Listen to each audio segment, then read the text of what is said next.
So my mom got scammed and robbed today out of $30,000. Yes, $30,000. And I wanted to talk about it so that way everyone could remind their loved ones, their parents, their grandparents that these scams exist and they are tricky.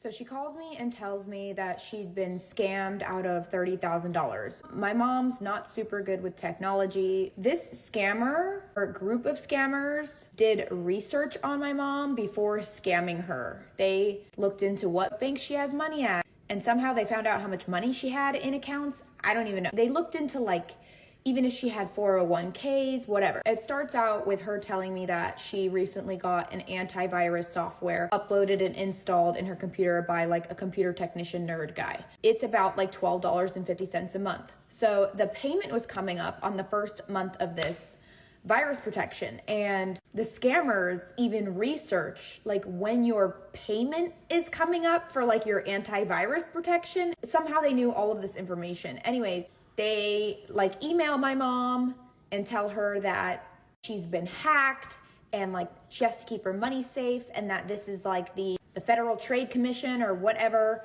and this is some top secret thing and she can't tell anyone, and they threatened her. They made it sound like everyone's a suspect, this is top secret, and the details that she went into were very convincing because, again, they knew a lot about her life. They even pretended at some point that they were transferring her to her bank, which is called Achieva. And they specifically said, we're going to transfer you to Achieva. And then they transferred her to Achieva, her bank, and said they were going to help protect her money by transferring it into this account, whatever. And this was kind of a several day process. Long story short, she was so scared, she felt like she couldn't tell anyone. So no one knew what was happening. No one could put the pieces together or be wait a minute. And she knew that certain things were red flaggy, but she was so scared and they had so much data on her. What's good? I'm Trey, your favorite cousin on your mama's side, and today, y'all already hear it, we talking about scammers, them YNs, all right? They taking all the stuff, they trying to get you for everything you got, everything you worked hard for, so that they can spend it fast, because they getting it fast. That's what we talking about. And as y'all just saw, man, they got this lady mom for $30,000, 30 racks, man. They're not playing. They really out here. And here's the thing. I pulled this up and I wanted to see if it was going on because they trying to get everybody. They don't care, right? I got a text message and I'm like, yo, I can't be the only one getting this message. And I wonder if anybody's talking about it or if they know what it's about. I'm getting a text about some tolls and I ain't went on no toll. We got them for sure. But I'm like, what's going on, man? So anyways, they out here, and obviously y'all know that scamming ain't nothing new. It's been since the old, probably since before we even had phones, right? They scamming through letters. I know, what's one of the oldest ones on, y'all remember, the African Prince? Y'all know all that kind of stuff. Y'all know.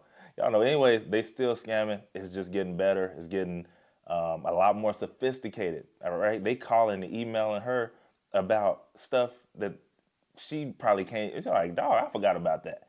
But that's how much they know about you these days. And one thing's for sure, if you're getting the text messages like I just said I got, just know your information is out there. So you definitely want to protect your information. You want to make sure you're not clicking on nothing, that you're not, responding to nothing. And they hacking into other people's emails. My homie, he just got his email hacked, and literally minutes after they hacked his email, they sent messages to, I guess, everybody that he sent message to. So I get an email and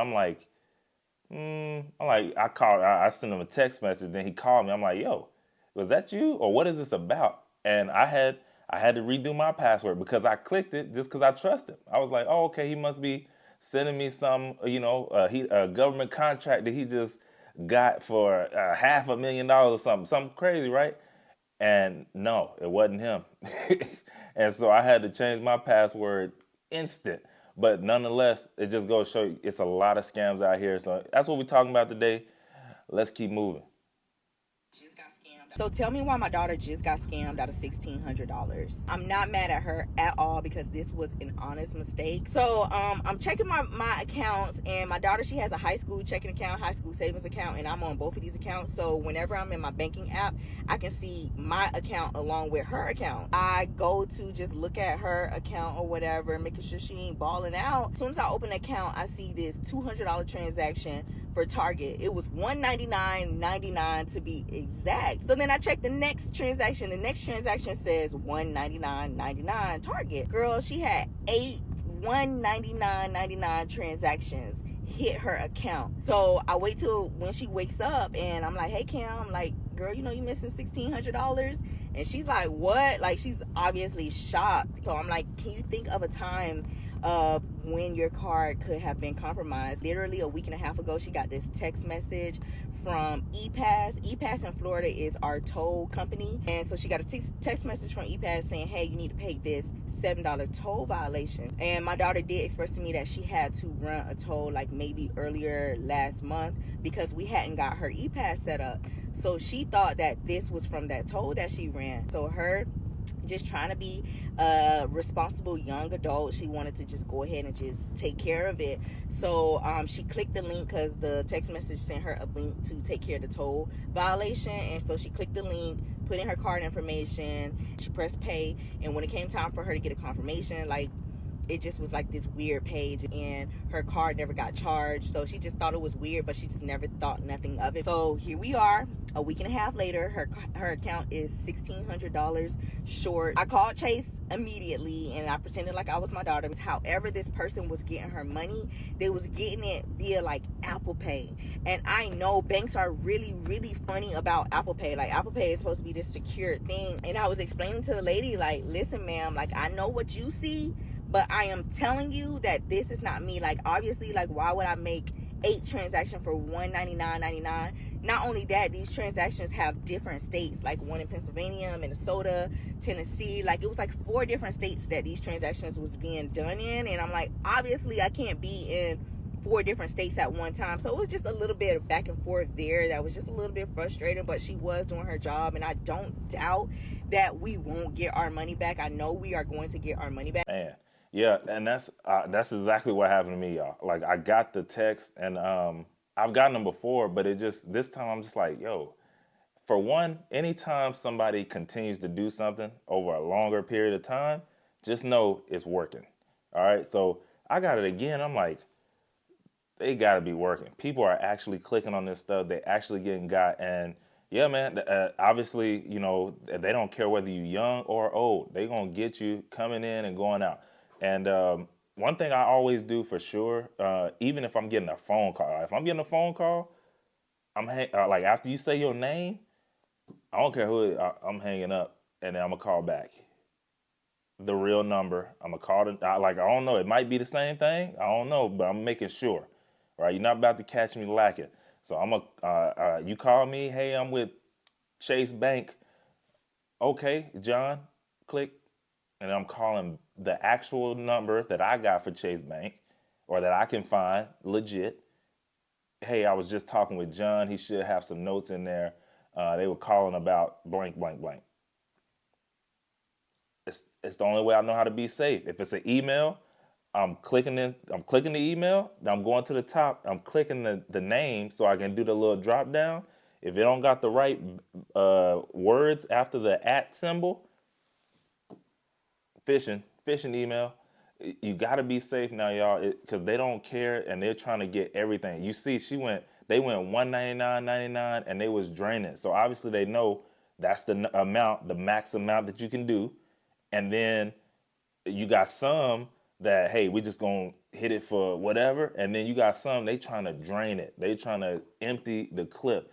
And so I be watching this podcast where he has this a guy he has on different individuals who scam. That's what they used to do before they got put in jail, fed time, and then they come out and then they go on his show and they talk about it. And I've seen them all. That, like, some of them, we just tried to get as much as we could, or we tried some stuff, it didn't work, and then we figured out the number, and then they just start doing that amount. And then you have some that, hey, I just want a sum. You have others, I'm trying to drain it all. So we know. So anyways, here's some more on this toll scammers and the USP. Let me tell y'all, toll scammers, USPS scammers, talking about a package coming, scam or something. Stop texting my phone. Stop texting my phone. And now y'all getting creative and want to act like y'all sending me an email about my annual report being due. Please don't piss me off. Please don't piss me off. Because y'all aggravating me. Okay?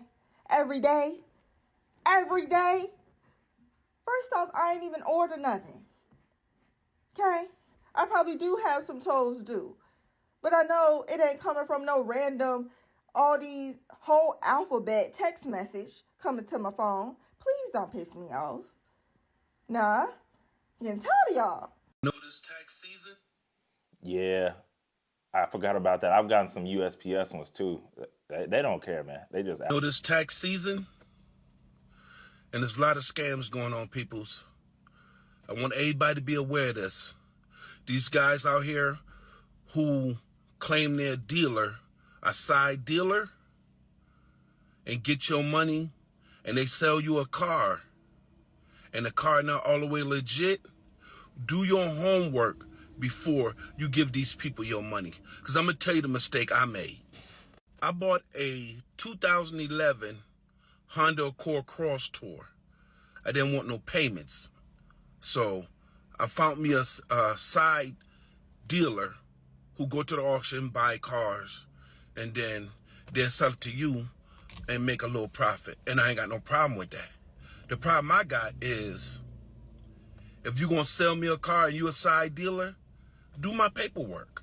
Mind you now, I gave this guy $8,000 for the car, and I gave him $900 for the paperwork to be done, for my plates, my taxes, everything. I met the guy through my mechanic. So I'm thinking that the guy legit. He's through my mechanic. You know what I mean? My mechanic put me on to him. So I was like, oh, okay, cool, I'm good. Paid him all this money. He said he did my paperwork, so I got to wait on my plates to come in the mail. Cool, I'm good. So I say 30 days went by, no plates. So I went to motor vehicle. Once I got the motor vehicle told me that my paperwork wasn't done yet.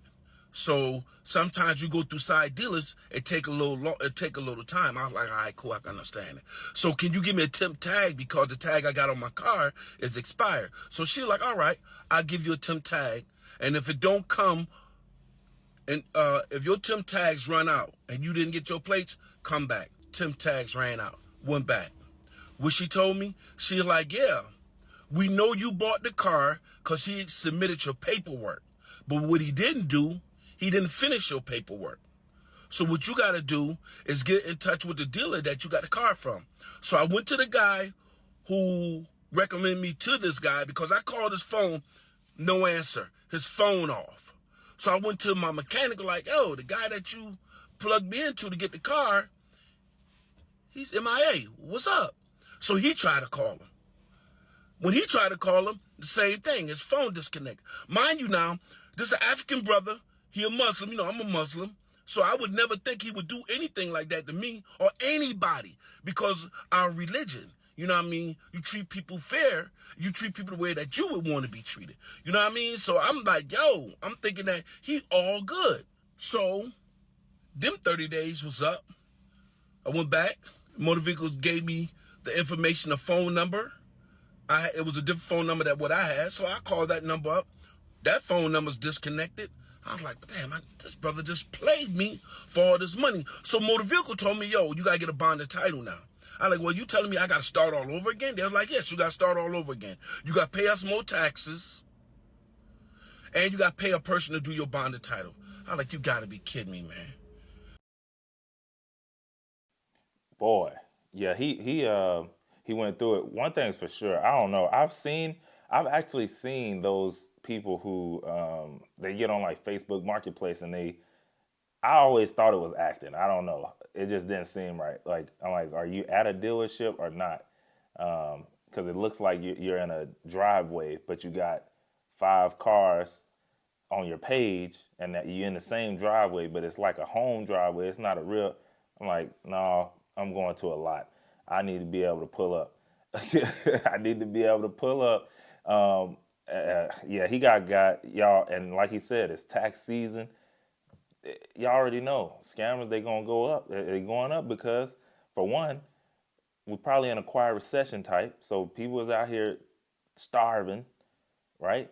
I can't eat. I'm broke, nigga. I'm broke. Y'all seen it.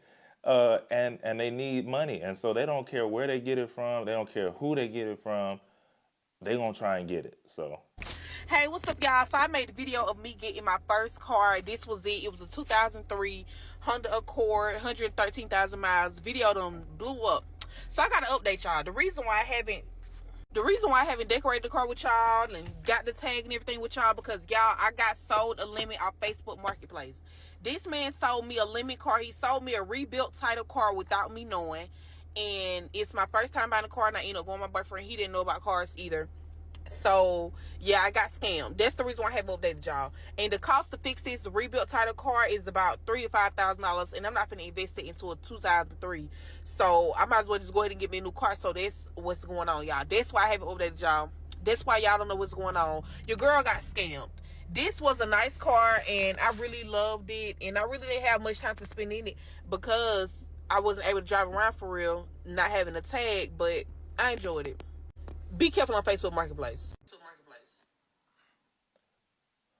Well, I'm not. I'm gonna just leave that alone. Right? I already said something. But my only question: why would you go and look at a car with somebody who didn't know nothing about cars? This is what she said. I went with my boyfriend, but he don't know nothing about cars either. Why? Like literally, pay. Go. You know a mechanic, or somebody in your family know a mechanic, whether they're a real one, shade tree, whatever. Do they know what cars? Pay them $50 or $100 or whatever to go with you to check out the car. That was ridiculous to me. I'm sorry. All of my money was just stolen. Today I was the victim of phone fraud. Somebody called saying that they were from my bank, from the fraud department of my credit card, that there were fraudulent charges on my card. He verified them, asked me if I did them, and I said no, and then he said, okay, I'm gonna cancel your card right away, like, I'm gonna help you out, don't worry about it. He somehow already had access to, like, see my transactions on that card, so he went through, like, the most recent ones, and asked me, like, is this legitimate, I was like, yes, like, that I know. And then he somehow got access to, I didn't give him any passwords, nothing. He, like, already had stuff. He just asked me for, like, normal verification questions.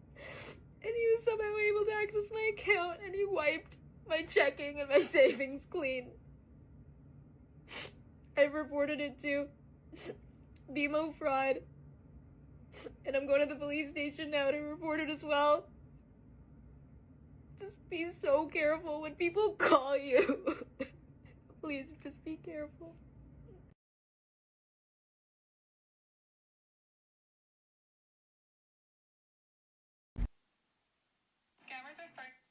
Man, that was tough right there, man. She obviously, I mean, she said he wiped her clean, checking and savings. Like, when you work hard for your stuff, man, and somebody just comes in and takes it, you feel extremely violated. And yeah, that's, ugh. I hope she gets it back. The problem with it being her actual money is it takes forever for them to put that money back in the account. Like, this is why even when I'm out in public, when me and my wife go out to dinner and stuff like that, I actually try to use the credit card or the Amex card, because, like, that's their money. If something happens, right, if that waiter or waitress goes to the back and use that little black skimmer thing on my card and they get my digits and then they go and have a ball, like, I can just call Amex up and be like, yo, that ain't me. They gonna put my money back on the card pretty much immediately, and then they're gonna go and find that money and fight for it and all that kind of stuff. But when it's your actual money out of your actual checking bank account and savings account, boy, they so slow to put that money back in there. Y'all know I ain't lying. Y'all know I ain't lying. And it's your real money, and you need that. You know what I mean? So I try and use I try and use the credit card when I'm out at restaurants and stuff. Anytime you gotta take my card to like go somewhere to charge it, you're gonna get this one right here. You're gonna get this credit card, okay? It just is what it is. So hopefully y'all got that. Hopefully y'all start doing that right there. It's a big tip, I'm telling you, because they got them little skimmers, man. All they gotta do is swipe across, and they got all the digits, all the everything they need to go have a ball on your expense. Scammers are starting to get so creative to the point where it's nearly impossible to detect if it's actually a scam. My friend told me they applied to this job that they found, like a job listing. The job description sounded good. It was like $35 to drive around their clientele for like some good wealthy business. They were like, we're gonna send you a laptop, you're gonna drive our cars, we're gonna send you a company credit card. Whole thing. Sounds good, right? And obviously they were like, okay, this kind of sounds like too good to be true. But they had an official website and an email that you can actually email this person, names, everything. Okay, but back to the laptop, right? So they told them like, we're gonna send you this laptop. It's gonna be sent to your address. You're gonna receive like a shipping tracking ID. And that's how you're gonna start training, is through this laptop. And after you complete this training, there's a selection of 2 types of cars, like an SUV that you're gonna drive our clients around, or an Audi. Nice Audi. So this all consisted of just 2 emails back and forth, but within a month's period. So you think like, why would anybody who's like not legit be like back and forth with you for like a month? Well, this is where they messed up. I kind of feel like I shouldn't say where they messed up, because any scammer who's watching this is gonna be like, this is the part I have to fix. So in their last email, the one that tanked their entire operation, they said in order to receive your paycheck along with your laptop, fill out this link, and it was a payroll link that you fill out from home. That's the only part that didn't make sense. Like, I know it sounds like red flags, but when you have like a legit website, a legit email, all these things, if it wasn't for that one mess up, Social Security everywhere. Scams on scams. So if these scammers spent their time studying for like an SAT or like doing good on their grades instead of robbing people's identities, they would be so successful, because this is a master plan. I forgot to mention, this was a job listing on Craigslist. Either way, scammers are just getting so creative. Be careful. When you're applying for a job, I'm almost certain the last thing you expect to happen to you is you to get scammed out of $4,600. Literally taking your most vulnerable moment and exploiting you of it. Let me tell you about what just happened to me. Now, last month I made a video about me talking about the job I'm no longer at, just to come to find out that they tried to let me go so that they could hire 5 more people. Apparently they were paying me too much, but that's another story for another day. But your girl don't stay down long. I got another good job right after. But during the process of searching for a job, I had to put some fillers out, of course. Had to do a bunch of interviews. Well, I decided to submit my resume into a bunch of like career sites that disperse your resume throughout to like talent agencies. So the problem that I have though is there's very little security, apparently, because anybody has access to your information. If you're one of those people who put your phone number and address on your resume, stop doing that. So any company that ever reached out to me, I always check Forbes 500 to make sure it's a legitimate company. So I did check this company and it was legit. And I had heard of it before, but I wasn't, too up on it. So I wanted to do my own investigating. Looked it up, legit. The problem is the scammers too knew that this was a legitimate company and knew exactly how to access you and how to access their information. So the only reason why I even entertained this, y'all, I promise, is because why not? I'm a free agent. Though I might have gotten another job that's good, hell, something might be better. So I'm going to entertain them all. It wasn't uncustomary for me to communicate with them predominantly through Teams, because other interviews that I did were through email and then through Teams and then eventually in person. So me communicating with them for 6 hours on Teams was a little extensive, but I kept going anyway. Finally, a red flag hit. They asked for my information. They asked for my address, and then they asked for my banking information. And I was just like, well, why can't you just email me all of these hiring documents instead of communicating solely through Teams? And they were just like, well, we just need you to print out this check. I said, what check? Well, apparently they were going to write me a check for $4,600 in order for me to buy all of my work equipment. The only thing that they'll be shipping me would be my electronic equipment. But I was buying the woody stuff, the desks, the chairs, the cabinets, all of that. So I asked him, I said, will this be a personal check that I'll be depositing into my personal account? Or will this be the vendor's information? He said, no, it'll be a personal check. See, well, y'all not finna get me because I ain't told y'all this, but last year in November, I got for $4,900, so I wasn't finna fall for it. I'm finding out that there's a scam cap. It's got to be $5,000. It's got to be. So what I did was, when he sent me that check in email, because he said it was quicker to email it than send it in traditional mail, I opened up the email and then I called the bank. It was in First Citizens Bank in North Carolina. So I called the bank. And I said, hey, I'm going through this interview actively with this company. They sent me a check. Can you verify that this is an active check and the validity of this check? And so they said, give me the check number. I gave it to her and she was like, well, what's the date? I said, today. And she was like, well, you'll have to call back tomorrow because it can't be the same date. I said, okay. But she said, look, from personal experience, I'll just say this. I don't know the situation, but it is customary for companies to send you equipment. It is not customary, however, for them to send you money for you to go and buy the equipment for you to work on for them. I said, sis, I don't even have to tell you nothing then, because that's exactly what the hell just happened to me. She said, I don't know how much information you gave them, but don't give them nothing else. I said, look, I thought I was going through a secure server by giving out my information on a career site, a well-known career site at that. So I get back home and I log into the computer, and of course he done messaged me back over and over again. Hey, Taylor, are you there? Hello, Taylor. Man, they said my name the whole time, but now you're there. You're checking in because you're trying to scam me. The most information that my resume will get from me is my phone number. I don't even put my address on it anymore. And you'll be lucky if I put my city and state. So if you're one of those people who put all your information on your resume, stop doing that, because now we know that any and everybody can have access to your information and pose to be from a legitimate company. Also, set those profiles to private. That's all. So my mom. Yeah, man, y'all. I mean, even on these jobs, they are still scamming. I told y'all, they in all spaces, okay? Scammers in all spaces. And one thing that she said that was really good, I hope y'all caught that. When you out here and you got your resumes, make sure you don't have all the sensitive information on the resumes.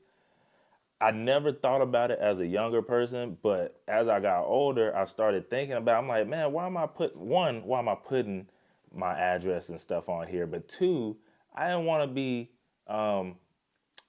them to think ahead of me actually being in the building or me actually interviewing. Like if I put a certain address on there and you type in that address, and I'm talking about legit companies, right? I'm just saying, like, whoever is hiring, and they type in my address and they make a preconceived judgment on me based on where that address was. And as I help people, get their jobs or get into a different industry, like the tech industry stuff, I used to tell them as well. Make sure you take this address off, or like only put your city and state. That's what I do on mine. I do put the city and state, but like if you've been scammed before, you probably, I ain't put nothing. You ain't getting nothing. But I do put my city and state. But yeah, man, when you think about it, y'all, when you're going through the job process, they get a lot of information. So if you give out that information to the wrong people, they basically got your life. Like they can go and open up stuff. They can do whatever they want. So make sure we filling out the right stuff. We going to these right companies. Like she said, go back and listen. I don't remember, it was like the Fortune 500 list, like making sure that company is in there or whatever. Do that. Do whatever you can to make sure you're not getting scammed out here. Man, make sure you like this video. Go ahead and subscribe to the channel if you're not already subscribed. I appreciate y'all for stopping by. I'll see you in the next one.